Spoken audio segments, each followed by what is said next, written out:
Hello, ladies and gentlemen. Welcome to the Pop Spot, where we pop about all the spots we love in professional wrestling. And this week, we are popping about all the spots we love from LPW 40, Rise and Fall of a Western Canadian Wrestler. I am your host, Andre C. Right over here, joining me as always, but maybe only a couple more times before October. It will be my boy AWS. AWS, how you doing, sir? I'm doing great. This is like my farewell tour for a month, I guess. Yeah, no, You October's got a gonna be couple more. really busy. October's gonna be really busy for me. I'm basically gonna be working every weekend because I'll be working. If you come down to Fort Edmonton Park, I'll be working Dark, the haunted house attraction at I'll be Fort there. Ed.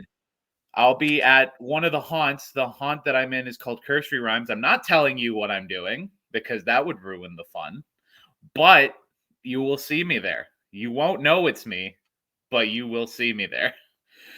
But I'm I'll, doing great. I'll be screaming AWS the whole time. Where are you? It'll be funny. But yeah, no, I'm doing great. Have had a great weekend so far.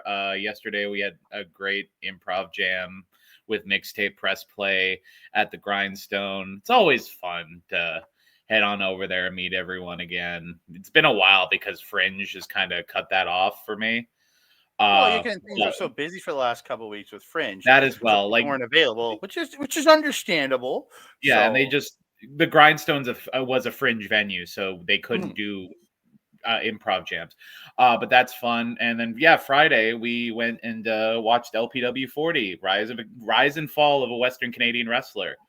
With But which one? yeah, But which one I rose? mean, Which one fell? That's the real I question. imagine Rose. That would make the most sense. Well, she stayed about even.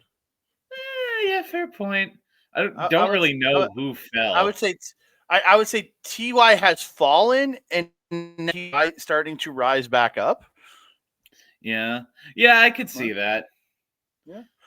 Uh, there was the rise of we'll talk about the rise of something, but Yeah. let's kick it off. Let's chat. I gotta press the button. LPW 40 Rise and Fall of a Western Canadian Wrestler. We checked this out this past Friday at the Rec Mhm. Room South Common in Edmonton, Alberta. If you are not in the Edmonton area, you can check them out on IWTV.com. Go over to their Internet Wrestling Television, and you can subscribe over there to check out all the great LPW content, all the back shows, all the shows in on there Mhm. up to a point. All the shows that have been presented on IWTV are on there. So you can check out the back catalog for all of the LPW's great stuff over at IWTV. So check that Absolutely worth out. it too. These are great shows. And yeah, and we'll have having more content to talk about a little bit later on, and what the next show is. I don't have the graphic for it, but I do know we do know when the next show is. Yes, we do. So we are going to talk about LPW 40. We're going to kick it off with a scramble match. It is a scramble match. Yes, He's wearing the shirt. I'm still waiting on mine. I have to wear the shirt for the king, man. He's the king. Yeah. So we have Rose defending her Scramble Championship against both of the Short Kings, Marz the Specialist and the Thickness Reid Matthews. Our man, the number one, he tips up for the king of the North, Rich King, with his manager Thaddeus III, and Jack Pride was also out there with him, and I think Dean Richtor was And also Dean out there Richtor with him. was there. Yeah, and so pretty much Team Rich King was out there supporting Mhm. Rich King, and the final entrant into this five-person scramble match, RCW mainstay, our boy, making his second appearance here in LPW. Nobody crosses the barricade. Oh yes. We honestly like all of these guys and Rose. All of them are great. I'm a huge fan of all of them. I mean, I'm a little biased because I mean the King of the North is the way to go. Like he should not just have the scramble, he should have like all of the championships at this rate. He should just be Yep. great Sasukeing all of the belts. That would be Yep. great. But yeah, no, I'm very happy that this opened the show. This is definitely the perfect way to open it. Let's get into it. Yeah. Before we ready to kick off, so the spot where Barricade just Kung Fu Panda's Rich's ass, which I wrote down. I was like, he just like boom, just skadooshes him across the ring. It was great. Thickness trying to knock over Barricade, can't do it because nobody crossed the barricade. But the Short Kings can, because Marz jumps on Thickness' back and they double shoulder tackle Barricade, dropping him down. That was really good. Double shoulder tackle piggyback spot. That was awesome. That's so funny. The Short Kings get what I like to call the bum rush, where one told the other and they slap each other in the butt, and then he lifts up Marz and slams him onto the opponent. Down to Rich, really good. Rich with those jumping knees. Oh my god! They're so good. Like, are you kidding? The height on this man's hops, he's got a great vertical game. Well, just straight up, this man can jump from the ring up to the top rope with ease. Like, you can just do that. Crazy. Yeah. There's a great King gets the money clip or the Cobra Clutch for all you layman's out there onto Marz, and he hits a money clip suplex there. Look really good. Marz slips out of the Rich Olympic Slam and hits a Busaiku knee to the face. At one point, the Short Kings tried to double pin after a double team move, tried to double pin Rich, but Ben counts one and goes, no, you can't both be pinning him. And then we in the crowd, we just started chanting, lay cool it. Like how, let them lay cool the belt, please. Just and then they can break the title in half. It would be great. And then my favorite part. So they both pin him. Ben's like, no, you can't both pin him. They both stand up, look at each other, do the Short Kings thing where they clatter the Short King hand signal together, and then they just start beating the crap out of each other.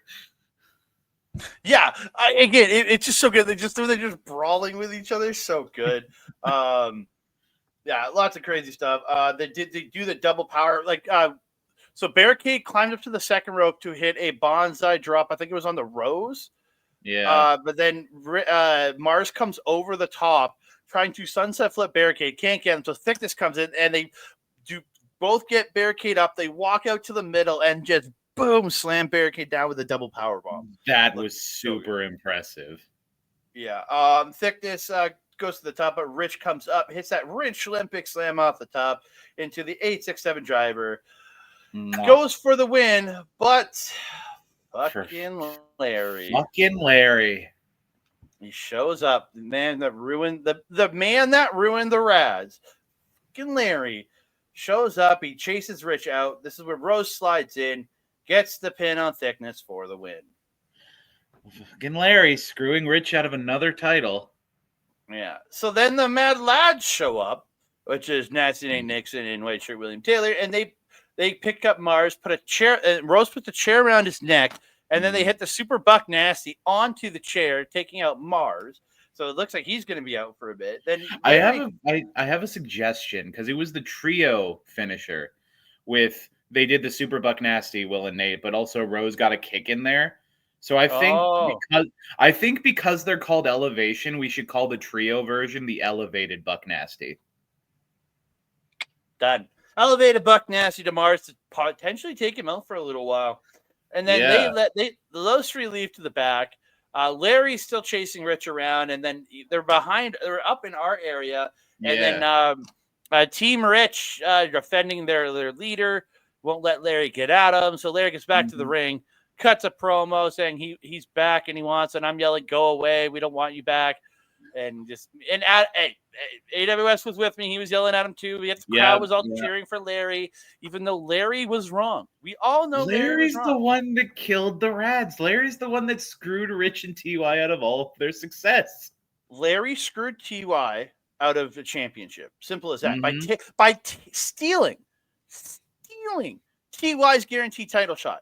He took that. He signed his own name. That was TY's guaranteed title shot. That was the start of him ruining the Rats. Yeah. And he got the championship, don't get me wrong, but then he lost it after only a couple defenses. And then Larry just wouldn't listen to Rich King, which caused division between him and Rich, caused division between him and TY, caused division between Rich and TY. Larry caused everything. I feel like Larry's the reason Mitch Clark isn't in LPW. He's probably the reason Mitch Clark isn't there either. So like Larry ruins everything. Yeah, it's unfortunate, but he does. Like, come on, so get your shit together, Larry.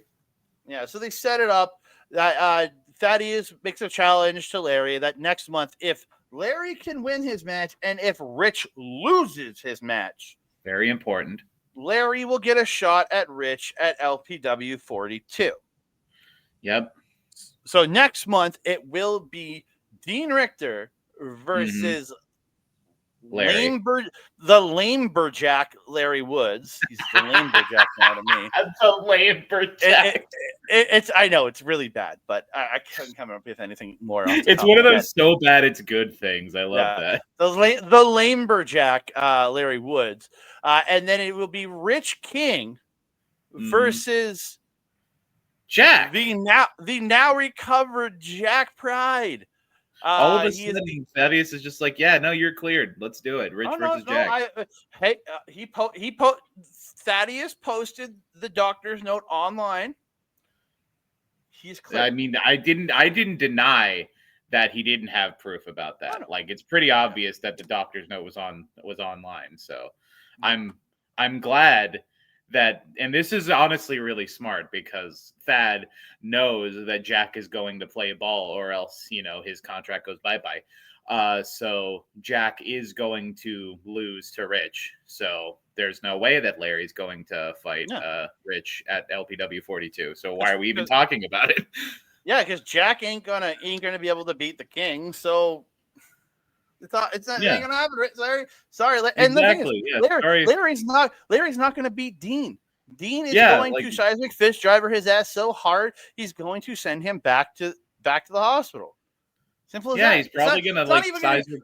We're not even gonna need Rich versus Jack because seismic fish driver is gonna finish it. Dean's gonna seismic fist driver Larry through the ring, and it's all gonna be great. Yeah, he'll get counted out because he's under the ring.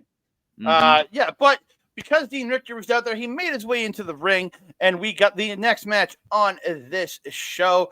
Dean Richtor versus Ginha in his final appearance here in Alberta for the time being. He will be back. I'm telling you now, he will be back. I have gotten confirmation Ginha will be back here in Alberta. He is just going to be away for a little while.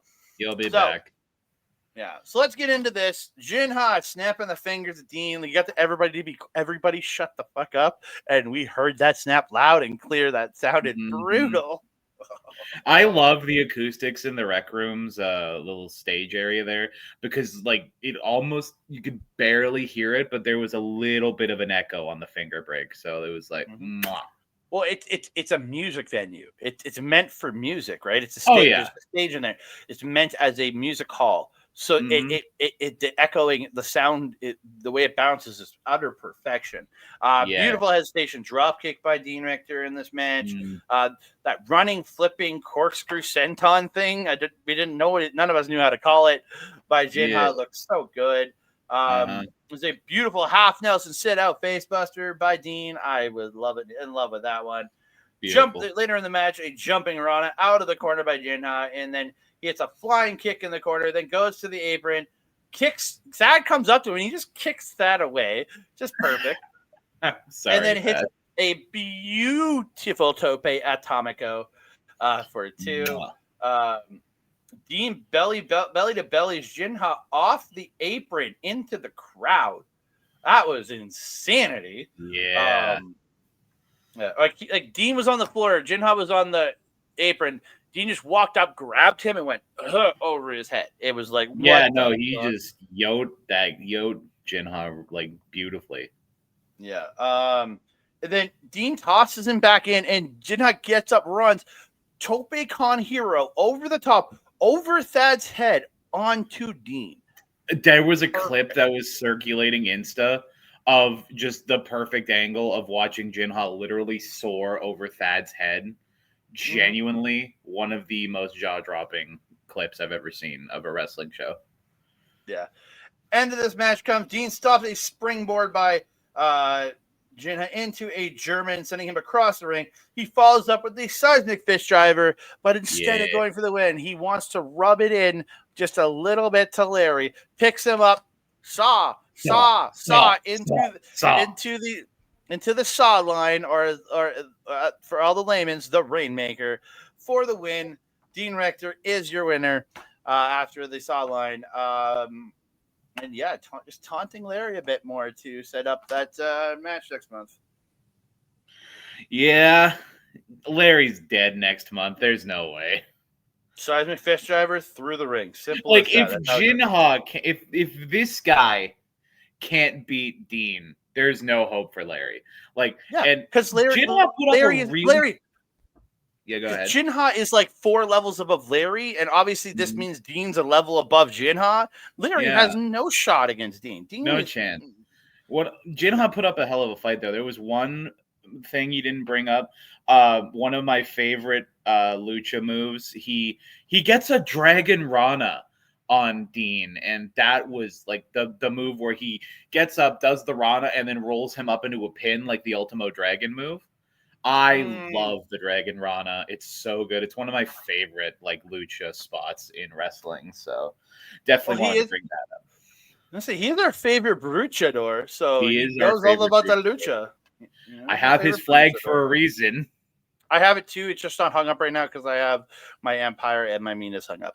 But eventually I'm going to figure out a way to like interchange things. And just right now it's harder to interchange. I just don't know how to I don't know how to bring the flag into it. I can interchange these because these are actually attached to hangers. And I have other hangers with t-shirts on it. Like I have my Martin shirt right here, and usually I have my Jacked and Juicy, but I actually wore that on Friday. But yeah, I can interchange those, but I got to figure out a way to be able to interchange the flag because it's literally 2 hooks with that these are hanging on, but then there's a kendo stick signed by Tommy Dreamer across the top that this thing is hanging on. So, it's kind of hard to interchange that flag. So I'll figure it out. I'll figure it out eventually. Yeah, you'll figure it out. Until then, like he's on my background though, so you're good.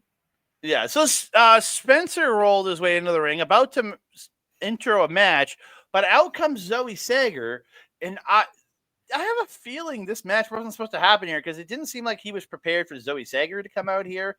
So Zoe Sager made her way out. My favorite part about this was Spencer comes in. He says, "Okay, great. Now, if no one else could interrupt me, that would be great." And then Zoe immediately interrupts him.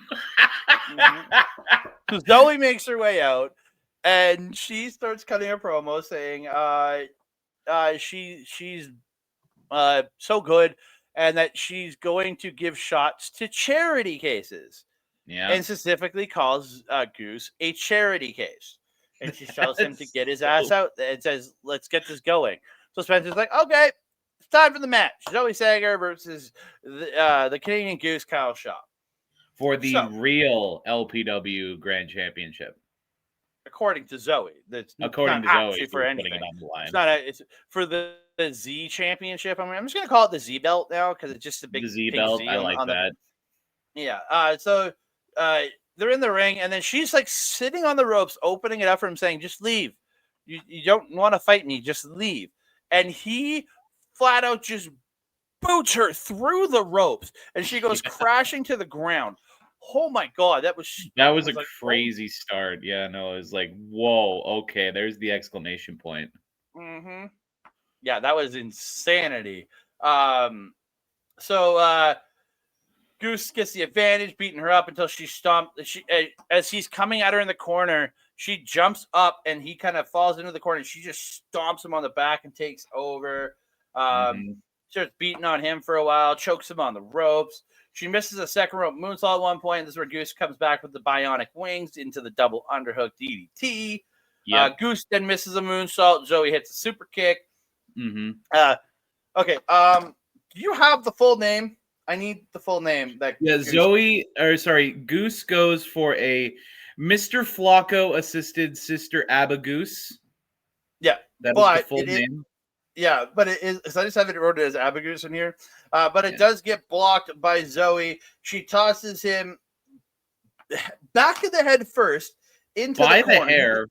pulls his hair into the back corner, and that it's looks very brutal. weird hair. It's weird hair. His weird ass hair. I'm sorry, Kyle, Yeah. but you have weird hair. Yeah. And she hits a haluva kick in the corner. Then she hits 2 running knees going through the corner on the second one, like literally going through the ropes on the second knee. Yeah. And then she comes back in. Z Factor in the middle of the ring for the 1, the 2, and the 3. Zoe Sager is still your Z champion. That haluva kick style boot she does, where she like kind of like jumps up onto the rope and then boots them. I don't know if she has a real name for that. I called it the intangible boot because she's the intangible Zoe Sager. So yeah, no, that I just look at it as it's essentially a haluva kick, is what I call it. Yeah, it is very haluva kick-esque, but she changed it up a little bit. Honestly, this was a fun contest. Goose got in more offense than I thought he was going to, so I'm happy with Zoe doing some charity work. This was fun. Like every match, there is not one single bad match on this show. Like that's the one thing I can say about LPW. You never get a bad match. It's always great or better. Like everything. Yeah, exactly. So this was fun. Can't complain. So we went to intermission, then we came back. I missed the first couple minutes of this because I went to the bathroom, was outside, chatting with people. So we came back, and I walk in, and I see this purple-looking Grimace thing in the middle of the ring with annoying the greatest tag team champions alive in Lira. This is Nurp, the purple Nurple. And at first, when you mentioned Grimace, I'm like, wait, no, that's not the Grimace. You're sitting next to the Grimace because you're sitting next to Andreas. That one was for Malcolm. Hi, Malcolm. Hope you're watching this. Nurp, it was before you came back. Nurp was just in the ring with Spencer promoting the Purple City Fest, which a bunch of LPW guys are going to be at. There's going to be some wrestling there. It's like this on the streets. Well, not on the streets. In a ring on the streets. It's like a punk metal, like hard rock fest that happens in the city. Next Saturday and Sunday, I might be there. I haven't decided. I know my buddy Andre is going to be busy that weekend. I'm only busy on Friday. That's a fair point. I'm also busy on Friday. So Nurp is in the ring, and then Lira come out. They're jacked and juicy as they always are, and they're certified beauties too. And they are certified beauties. Forgive me. And they both cut a promo. Sheik is talking like there was one line I wrote down. Sheik blames she blames Nurp for hacking his Instagram account, which is why a bunch of fake Sheiks started popping up and started doing like a bunch of fake ads for like free stuff, essentially, which is hilarious. So Nurp apparently in canon hacked Sheik's Instagram, and because he did that, Sheik kicks Nurp in the face and then hits a beautiful body slam, a beautiful scoop and a slam on Nurp. And after that, Spencer's like, okay, Nurp isn't actually your opponent for this Jacked and Juicy Open Challenge. Jacked and Juicy Open Challenge for the LPW Tag Team Championships. Who answers the call?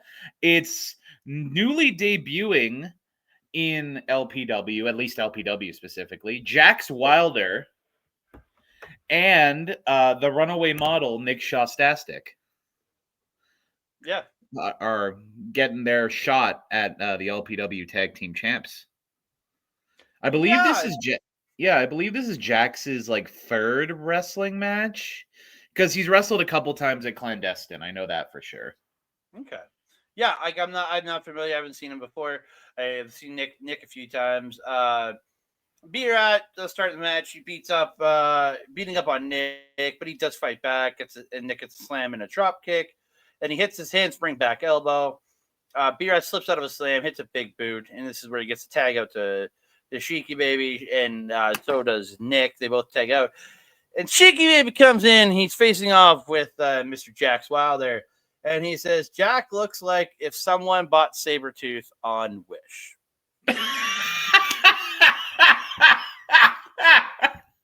Oh, I'm sad I missed that because I had to go to the bathroom during the match, and I'm sad that I missed that. I very much like Jax Wilder in this match. I'm a fan. I've become a fan of this guy. He's pretty good. Well done. But Sheik's not wrong. Again, I'm not trying to be insulting to the guy. Sheik's not wrong. He isn't. It's definitely Timu Sabretooth coded. It's Wish.com Sabretooth, man. Sheik stops a suplex by Jax, hits a beautiful short iron clothesline. A little bit later in the match, a series of reversals by Nick and B-Rat, and Nick ends up with a famous there. He falls with a beautiful looking sidewalk slam for 2. Jax back in at one point, hits a running, jumping flatliner onto B-Rat Gallerani. B-Rat does hit a pop-up powerbomb to Nick a little later in this match, then applies a Texas Cloverleaf, but Jax Wilder does break it up. Sheik boots Jack in the face. They hit the leg lariat style heart attack move to Jax. Sheik then hits a burning hammer. B-Rat falls up with that flying enziguri to Jax, and they retain their LPW Tag Team Championships in a very nice match. Beautiful. I'm sad that I missed most of that, but I did get to see the ending spots with the leg lariat heart attack. That was fun. And yeah, like Sheik's burning hammer is really good looking. It really is a certified beauty of a move. Yeah, it looks really good. Yeah, I very much enjoyed it. Yeah. Good. Yeah, so from here, I'm sorry, I'm just in the middle of something. I got to get distracted. No, that's fair. Yeah, so in the next match we have coming up is a singles contest between T.Y. Jackson, the man that has fallen, but is starting to rise back up, T.Y. Jackson, versus the returning man who has risen up very much so in our boy, returning from the land of the rising sun, returning from Japan, and his tour he did there in August. It's Christian Starr. Very happy to see Christian back. So everybody starts chanting both these guys, and me and Adam in AWS just start chanting for Christian Starr. And TY just kind of turns and just looks at us like, come on, man. He looks at us like, you fucking nerds. I love you, TY, but Christian Starr is my boy, man. Christian Starr is my boy. I've been riding with this kid. I've been riding with this kid since day one, and I will ride with this kid forever. He will be a star. He's going to be one of the biggest things in professional wrestling. Just you wait. Awesome. Yeah.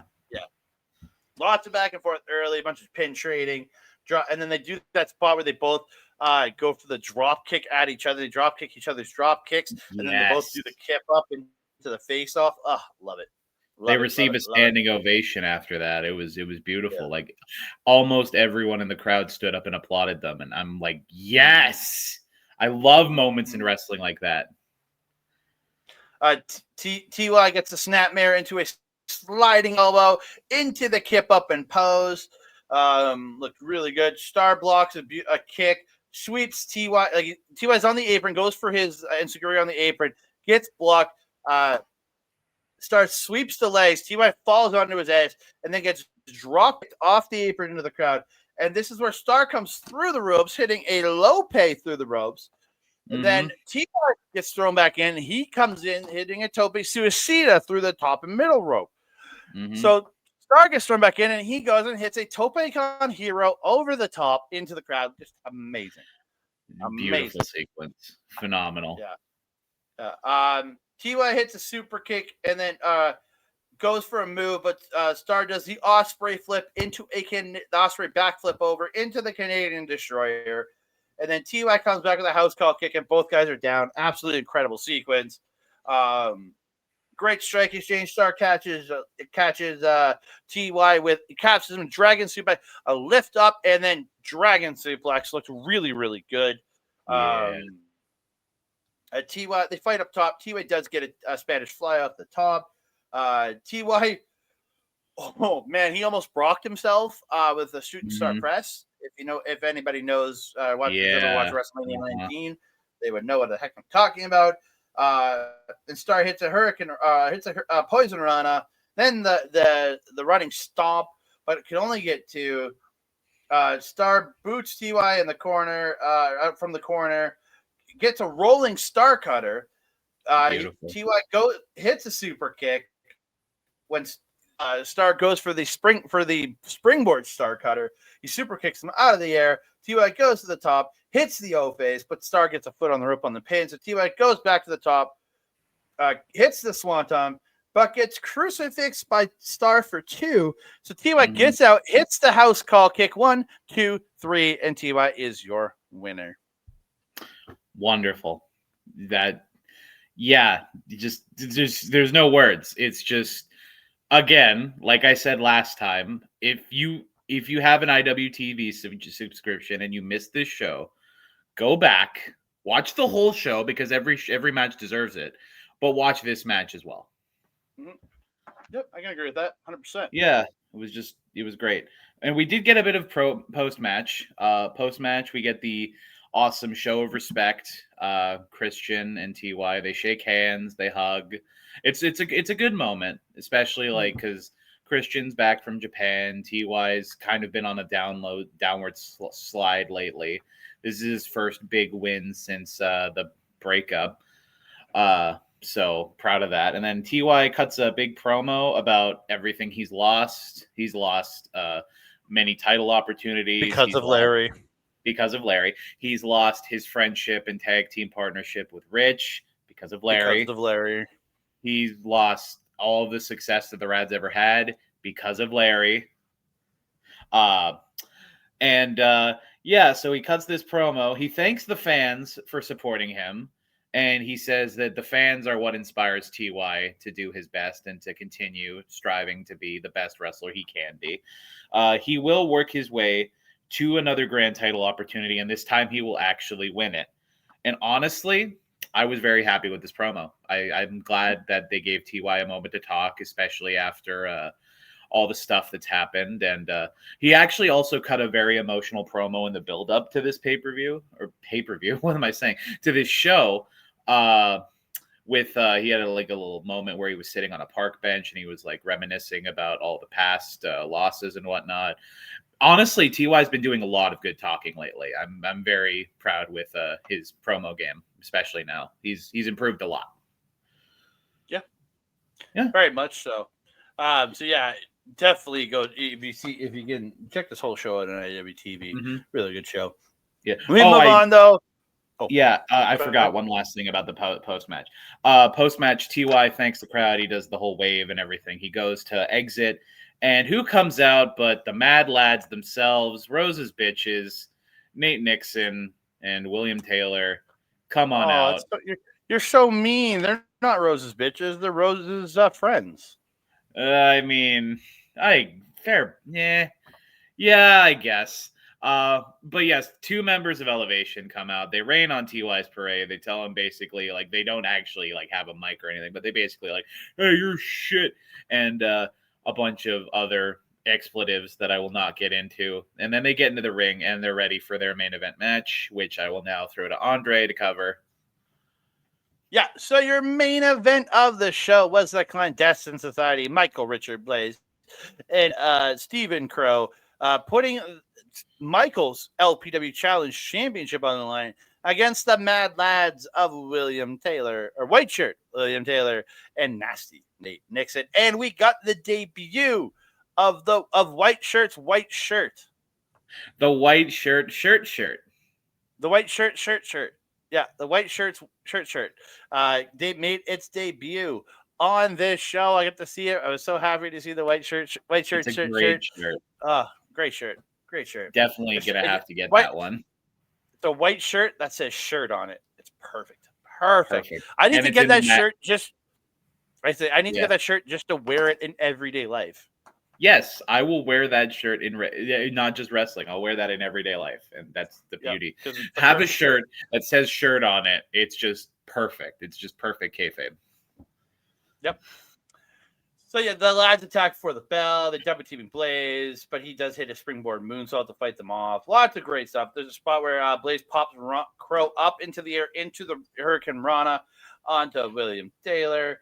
I'm just gonna go through a few of the spots. There's a lot of spots in this match. Yeah, this is a long contest. Nate gets Blais on the ropes, like choking on the ropes, and then just gets on his back and like rides him. It was really weird. I was like, oh, that's not what I wanted to see today. It was really weird. Nasty chops by Nate to Blais. Nate gets sent to the floor. Crowe boots Taylor. They hit a double. Crowe and Blais hit a double team Tiger Bomb neckbreaker combo to Taylor, but Nate pulls Blais out during the cover while he's pinning William Taylor. Blais gets a huge spine buster to Taylor back in the ring, starts dropping forearms, so Nate comes flying in with a nasty knee. Lots of great, crazy stuff here. Lads go for super buck nasty on Blais at one point later in the match, but he fights them off. Crowe comes in with flying knees, and they hit a flying knee clothesline combo to the lads. There's a spot where they're facing off, and there's Crowe spits gum at Nate, but misses. No, he spits it at Taylor, and Nate spits at Blais. No, because Taylor spit the gum that hit Crowe right in the face. Oh, okay. Now, never mind. Yeah, I had it backwards. They just are brawling, they're fighting. Lads that are sent to the floor. Blais the wrecking ball drop kick that hits a springboard moonsault to the floor. So much crazy stuff in here. Blais misses a 450 on Nate. Nate hits a nasty knee and the Death Valley driver. He then follows up with a sit-out powerbomb, but Blais kicks out at 2.893647. Thank you for your accuracy, sir. I used to do this to Mel and she hated it. So much crazy, so much more crazy. Blais hits a 450 off the top later to Taylor, to Nate a little bit later on. But Nate does kick out at 2.9987600123. God, he was so close. He was literally micrometers away. Lots of crazy stuff here. Crowe attacks William Taylor up top. It gets him in the tree of woe. Blais gets Nate in the tree of woe. So Crowe comes over, climbs up to the top, does this crazy, he gets Nate, comes up. Nate's leaning up and just comes down full body onto Nate, just crushing him. Yeah, sort of bonsai drop-esque maneuver. Yeah, and then Blais goes across the ring to his flipping drop kick to William on the other side. Was a drop kick? Okay, because it looked like sort of flip into a drop kick. It looked like sort of a leg drop from my angle, so I called it a coast to coast. I guess it could be a leg drop too. I called it a coast to coast Houston hangover. Yeah, it could be that. Yeah, it might be Houston hangover. Again, it's a front flip into a kick. That's how he kicks them usually. So they go the Clandestine Society magic killer to Taylor, but Rose comes out pulling the ref out. Nate attacks everyone, and the ref gets completely taken out at this point. So Blais hits a super kick to Nate. Clandestine Society magic killers Rose. Zoe comes out, starts fighting with Crowe. They fight out to the floor. Double nasty knee to Blais by the lads. I'm just going through the full ending sequence. They pull Ben in. Zoe ends up, and Crowe gets in. Zoe, and that all breaks up because of Crowe and Zoe. Blais rolls Taylor up in just a random schoolboy pin, and he gets the win. It's just kind of out of nowhere. And then the lads and Rose attack. Yeah. It was a completely the juxtaposition was crazy in that. Sorry. The juxtaposition of just a complete out of nowhere cruise roll up and inside cradle out of nowhere in the middle of this chaos it honestly fit. I've had times where a roll up like that is kind of anticlimactic, but with that, it just felt like it was just a part of the chaos. My favorite part of this ending spot, by the way, is they hit the double nasty knee, and then Nate goes for the pin, and Nate clearly has him pinned for more than 3 seconds, but Ben's still out on the floor or wherever, and Will just looks up and he just screams, "Ben, what the fuck?" Just giving me God, I love white shirts so much. Just gives me like real Eddie Guerrero, where the fuck was Vicky vibes. That was awesome. So we get the post match now. Post match, the chaos continues. Elevation beat MRB. Steven and Zoe, they do their cat fight spot where they're like rolling on the floor and like punching each other rapidly. Who will save MRB? It's the Thickness. The Thickness comes out and joins the chaotic brawl. Spencer finally tries to do something useful and tries to, stop all of the crazy fighting. No offense to Spencer. The shock on your face when I said that. I believe you're gonna go up to promoter like that. So that all happens, and then Spencer's like, screw this, because Thickness came out essentially not to save Blais, because he give two shits about Michael Richard Blais, but the lads took out a tag team partner, and then he's still friends with Zoe. He's still associated with Zoe, so he's out here with her. So Spencer's not having any of this shit. Because after they went for the super buck nasty or the elevated buck nasty to Blais, but that's when Thickness came out. And so Spencer's like, no. So he makes a 3-way tag match for next for not even for next month, for October 3rd. Because our next show for LPW is not the final Friday of September. It is a first. It's not the final Friday of September. It's the first Friday of October on October 3rd. We are getting, because of TNA is here that weekend before. We are getting, we're getting the Clandestine Society of Michael Richard Blais and Steven Crowe taking on the team of Intangible Violence. That would be the Thickness Reid Matthews, Zoe, and then we have the Mad Lads involved here. So this is going to be pure chaos. Big triple threat tag match. My favorite part is he's cutting this promo and he just talks about how tired he is, and immediately my thought with Spencer is like, he's tired, he's old, and he works with fucking children. That CM Punk promo is now in the wrestling zeitgeist, and whenever someone says they're tired in wrestling, I just immediately think of that. But it was a great way to end the show. I'm excited that I'm sad that I won't be able to see that big triple threat tag match because I'll be working. But don't worry, I'm sure it'll still be covered by Andre. I'll find a way. Yeah, I'll find a way. I'll find a way, and I'll find a replacement for Adam for the month. Yeah, I guess it's a fair point. For the month. Yeah, for the month. I'll be back. I will not allow myself to be away. We still have plenty more AWS all through September, because we still got some TNA to talk about this September. The TNA shows we're going to go to. We're going to talk about top talent on that Sunday of TNA weekend. Next week we got RCW. We got some talk. It's RCW to talk about next weekend. So we still got plenty more AWS before we get out of here. And I'll be back after October. Yeah, but we have a new segment on this show. We're officially doing our new segment.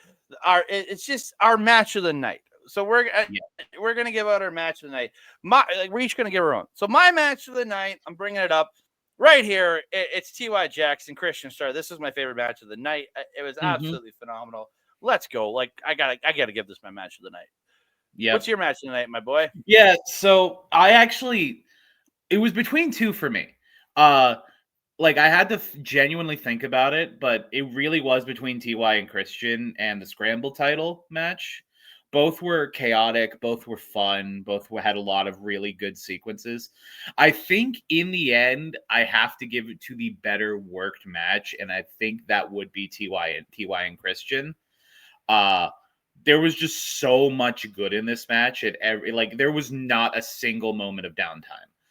They were just go from minute one to the very end. So I think that it's not the incredibly high work rate is, it's great, but it's some people get fatigued really easily with the high work rate and the high pace.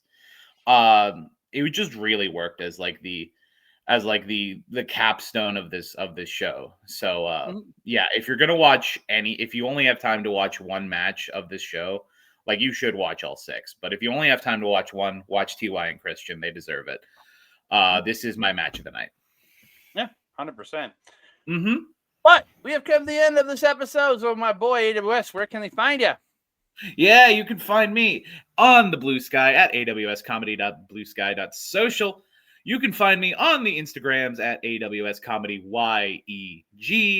And if you want to watch me, Malcolm, and Andreas shoot the shit and talk and review episodes of Power Rangers, I swear there'll be new episodes soon. They're in the can. They're almost ready to come out. You can find us at the Morphomania Podcast on youtube.com/@humanoidfreak2515.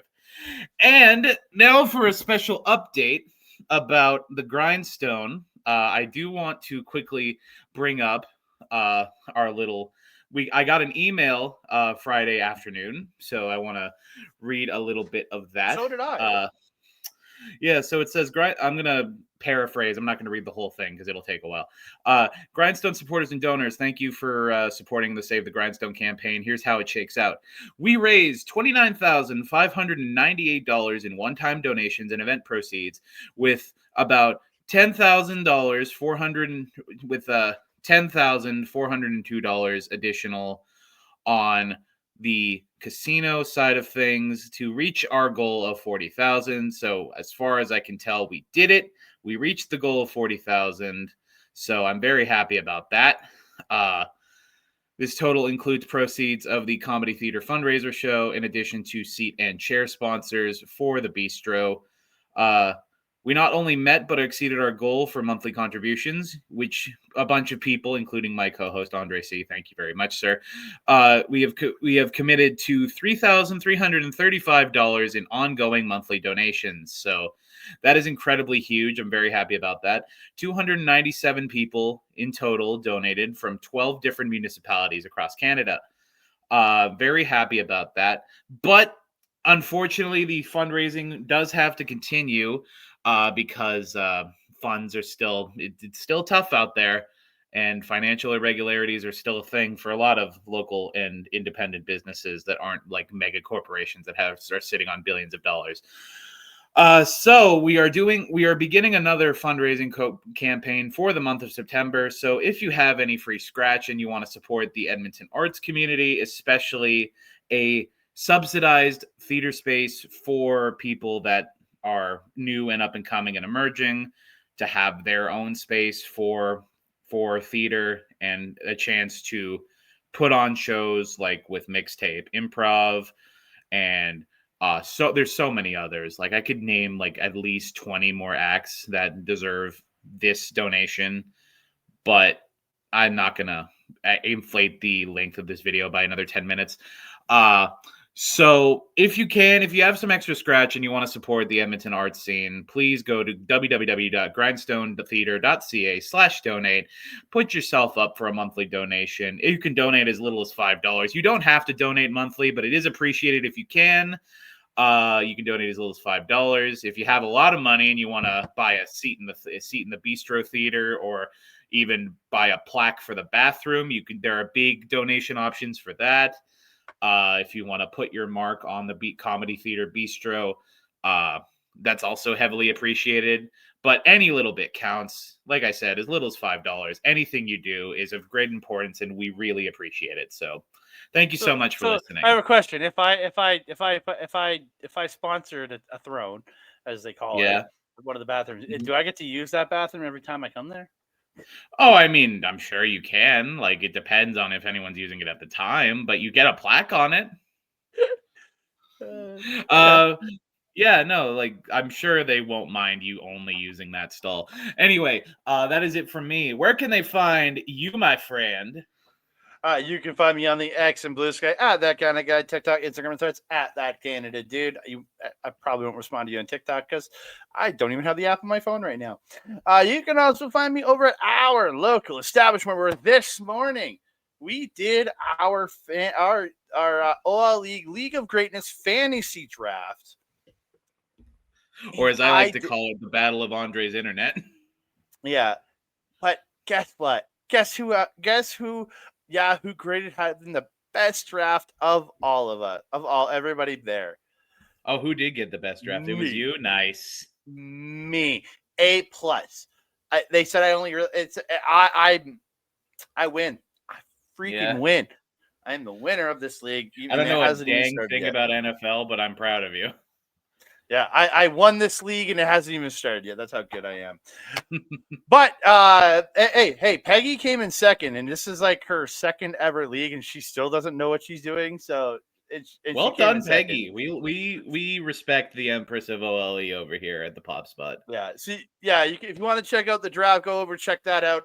We just dropped that show. That show was out. This was live this morning.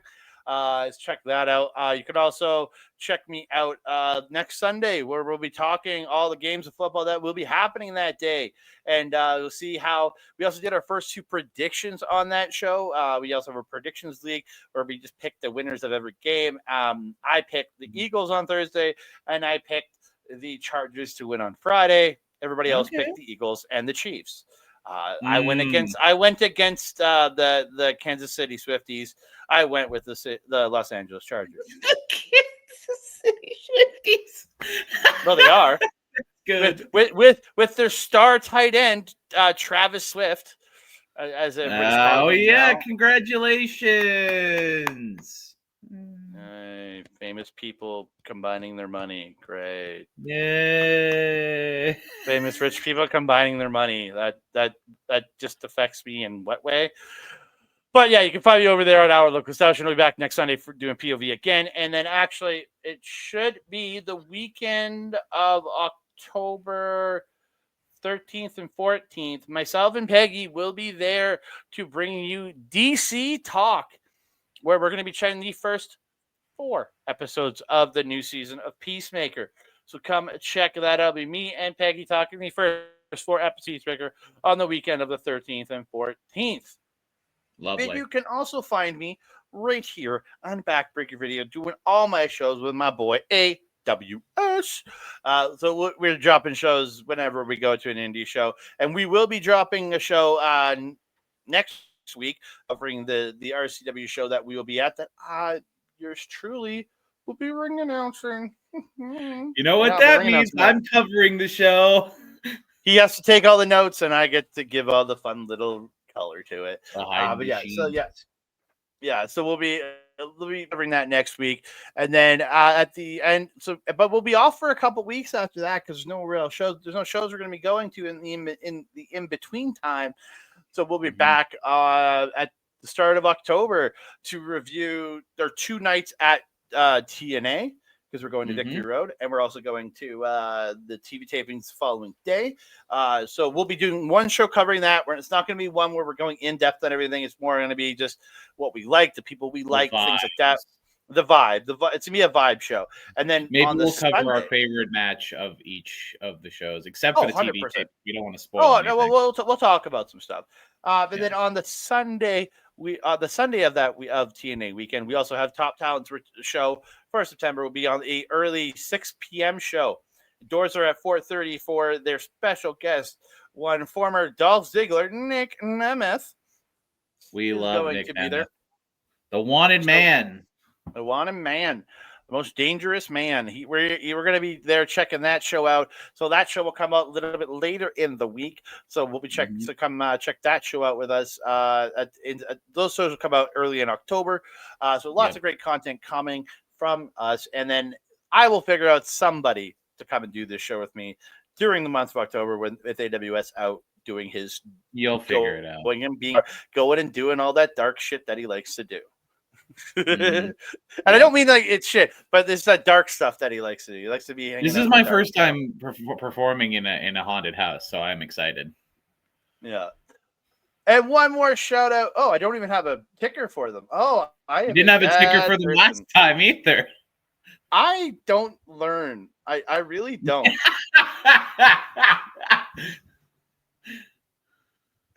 So hold on. Yeah. So, I spelled that wrong. I gotta fix something here. Hold on. I'm sorry, Spencer. I love you. Technical difficulties. Sorry, Spencer. I love you. But you can check out Love Wrestling on Tixer, where you can get your tickets for the show. You can also check them out on their Facebook page or lovewrestling.ca. Go check them out. Love Wrestling. You want to come out to all the shows? Come out, hang out with me next month or in October 3rd. Come hang out with me. And if you're that nice to me, maybe you can be my special guest. Come and ask. You can be my special guest on the episode for Love Wrestling. But yeah, come and let us know what you love about professional wrestling at Love Wrestling on October 3rd. What was it called? LPW 41 All Killer. All killer, no filler. I get a pop for that? But it's actually just called LPW All Killer. There's no filler. I was just saying what Spencer said. I know it's all killer. Can I get a pop for that? Pop, pop. Pop, pop.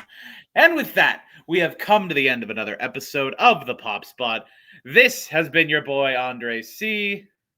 I am your boy, AWS. Thank you for continuing to support our lovely show. Don't forget to like the video, comment, subscribe to Backbreaker Video, do all the YouTube stuff, share with your friends. And until next time, stay poppin'. Bye-bye.